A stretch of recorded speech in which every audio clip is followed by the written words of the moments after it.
Comment investir lorsqu'on vit en couple? On en parle juste après le jingle.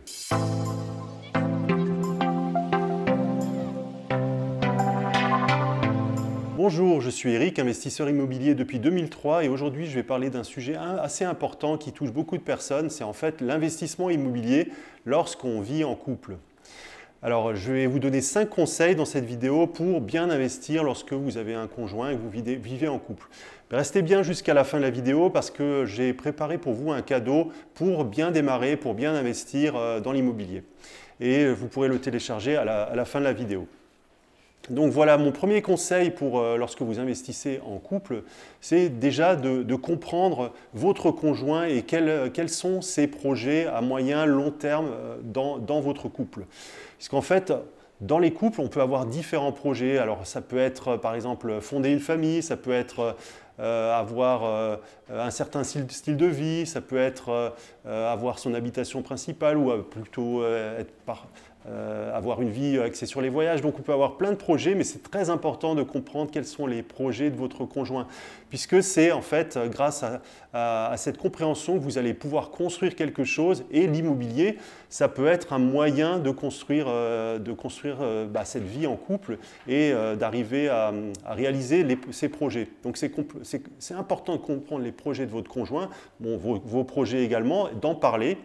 Et justement, là, c'est mon deuxième conseil, c'est que si vous avez un projet immobilier, et si vous pensez effectivement que l'immobilier, ça va vous permettre de réaliser vos projets, parlez-en à votre conjoint, prenez du temps pour en parler.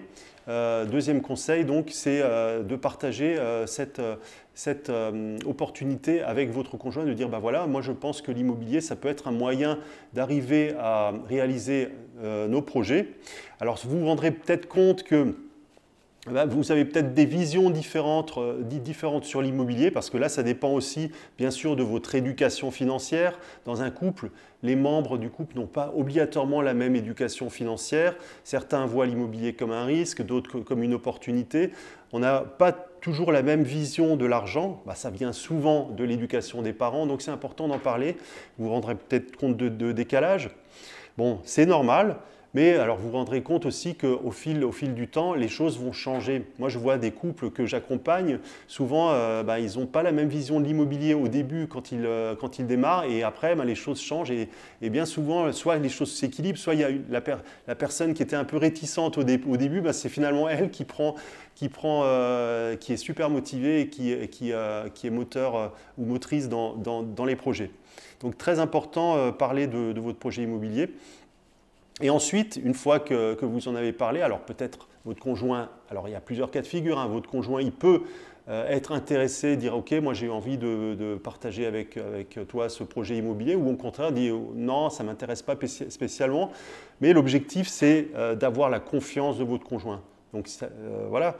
Donc après, une fois que vous avez discuté, définissez le rôle de chacun. Alors comme je disais à l'instant, soit votre conjoint vous dit, écoutez, écoute, je te laisse gérer le projet immobilier de ton côté. Donc dans ce cas-là, c'est vous qui prenez en charge le projet, ou au contraire, vous pouvez partager les tâches, puisqu'en fait, souvent dans un couple, il y a une personne qui a plus d'affinité pour, par exemple, la décoration, une autre qui a plus d'affinité pour tout ce qui est peut-être administratif, ou alors peut-être de l'affinité pour les contacts humains, parce qu'en immobilier, vous allez être en contact avec les locataires. Donc tout ça, bien définir les rôles. Alors, ça aussi, c'est des choses qui, avec le temps, peuvent changer, puisqu'au départ, vous pouvez peut-être... moi, dans mon cas personnel, par exemple, j'ai commencé à investir, à m'occuper de toute la partie investissement, et ma femme me faisait confiance à ce niveau-là. Et au fur et à mesure, elle a vu que ça marchait, et puis ça lui a donné envie d'en faire autant. Et donc aujourd'hui, on est deux à investir. Donc les choses peuvent aussi changer, les rôles peuvent changer. Mais au départ, définissez bien les rôles, parce qu'il faut savoir aussi que ça prend un peu de temps d'investir dans l'immobilier. Donc c'est bien que chacun soit au courant de ce qui se passe en fait, puisque si vous décidez d'aller visiter des appartements, ça peut peut-être prendre un peu de temps, donc c'est bien que votre conjoint accepte cela. Ensuite, quatrième conseil, fixez-vous des limites et fêtez vos victoires. Donc L'immobilier, comme je disais à l'instant, ça peut prendre du temps, donc définissez aussi une limite de dire voilà, on va passer maximum tant et tant d'heures par semaine ou par mois pour l'immobilier, puisqu'en fait, il ne faut pas que ça devienne un but. Comme je le disais au départ, l'immobilier, ça reste un moyen de réaliser vos projets. Donc, définissez vraiment ce que vous voulez mettre comme énergie dans votre projet immobilier. Et lorsque vous réalisez vos premières opérations, ben, pensez bien à fêter vos victoires, puisqu'il faut que ça devienne aussi... en fait, il faut que l'argent soit à votre service, il faut que ça devienne aussi une source de satisfaction. Par exemple, vous avez acheté un appartement, vous l'avez mis en location, voilà, vous touchez des loyers, vous faites des bénéfices, ben, prenez le temps pour fêter ça. Faites peut-être un bon restaurant ou une soirée agréable. Voilà. Donc ça fait aussi partie du projet immobilier. Donc le quatrième conseil, c'était fixer vos limites et fêter vos victoires.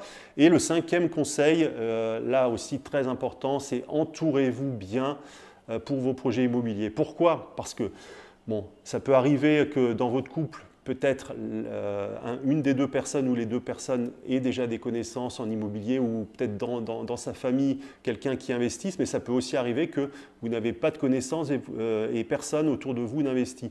Donc je vous conseille vraiment de vous entourer d'autres personnes qui ont de l'expérience en immobilier parce que si vous restez dans la sphère du couple, vous pouvez très vite vous véhiculer peut-être des fausses idées sur l'immobilier. Donc c'est important de vous entourer de personnes qui ont déjà fait des projets immobiliers avec succès, qui ont déjà réussi. Et en fait, ça vous tirera vraiment vers le haut et ça vous fera gagner du temps. Ça vous permettra d'avoir les bonnes pratiques dès le départ. Et donc, votre entourage, c'est hyper important pour réussir vos projets. On dit souvent que les 5 ou 7 personnes que vous fréquentez le plus vont conditionner vos résultats.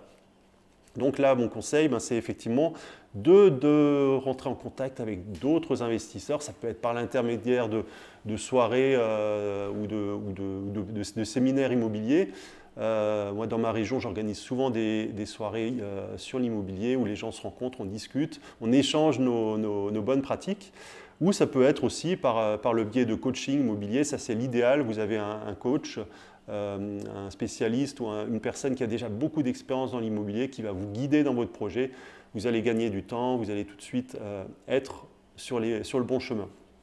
Voilà, donc ça c'était mes 5 conseils pour investir lorsque vous vivez en couple. On peut en parler un petit peu sous la vidéo, donc vous avez un espace commentaire et je vous ai préparé un petit cadeau pour vos investissements. Donc c'est le guide des 10 habitudes pour bien investir dans l'immobilier étudiant, puisque moi ma spécialité c'est l'immobilier étudiant. Donc vous pouvez le télécharger en cliquant sur le petit i qui se trouve normalement dans un des coins de la vidéo, mais vous avez aussi le lien en dessous de la vidéo dans l'espace description de la vidéo. Voilà, je vous invite à le télécharger, vous avez plein de bonnes pratiques, plein de bonnes astuces pour bien débuter. Je vous retrouve très prochainement dans de prochaines vidéos et je vous souhaite une très bonne semaine et de très bons investissements immobiliers. Ciao, à bientôt.